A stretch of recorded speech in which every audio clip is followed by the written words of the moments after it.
So why do I read the New York Times every day? Here's Mr. Positive, Mr. Motivation. Here's someone that isn't involved in politics, or I don't ever get into discussing hardly at all news around the world at all. But why would I take the time to read the New York Times? Probably 5 days a week, and the other 2 days I might read USA Today. But why is that? And why do I encourage you maybe to start to do the same thing? Hey, David Essel here. David Essel's Daily Video Boost, your exclusive online community, giving you thoughts, ideas to help you move your life in a new direction. So I am one of the most apolitical people you'll ever meet. You'll never find me in a discussion with anyone about politics. You won't find me in a discussion with anyone about the economy. You won't find, it just doesn't happen. So why am I such a fan of the New York Times? Just to start right there. A number of years ago, the answer was because I hosted a nationally syndicated radio talk show. I'd been reading the paper for years because if someone brought something up, at least I had to know what the hell they were talking about, whether it was a guest or a caller, right?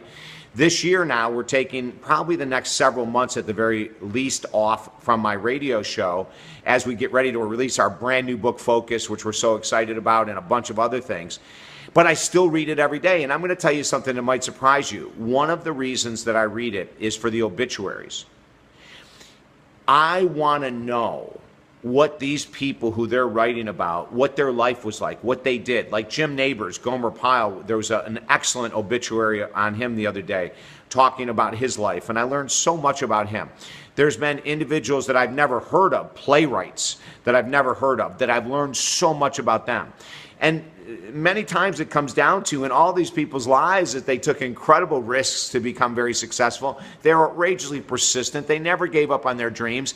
I want to know what these super successful people did. There was a playwright that I'd never heard of a number of years ago who actually died last year, and he had the Phantom of the Opera. He's the one that brought the Phantom to the United States from London, and the story was amazing. You know, he actually had a huge home on Long Island, and he dove at 2 a.m. into his pool, hit his head, was paralyzed for the rest of his life.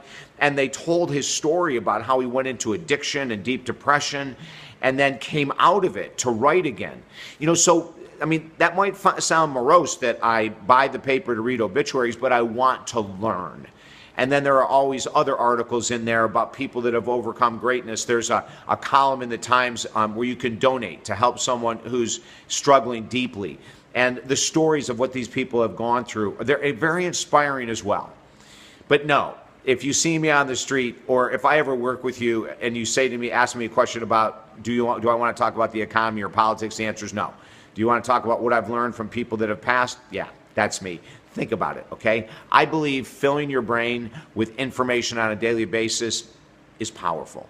Then act on it. And maybe this action step for you today is to start reading more.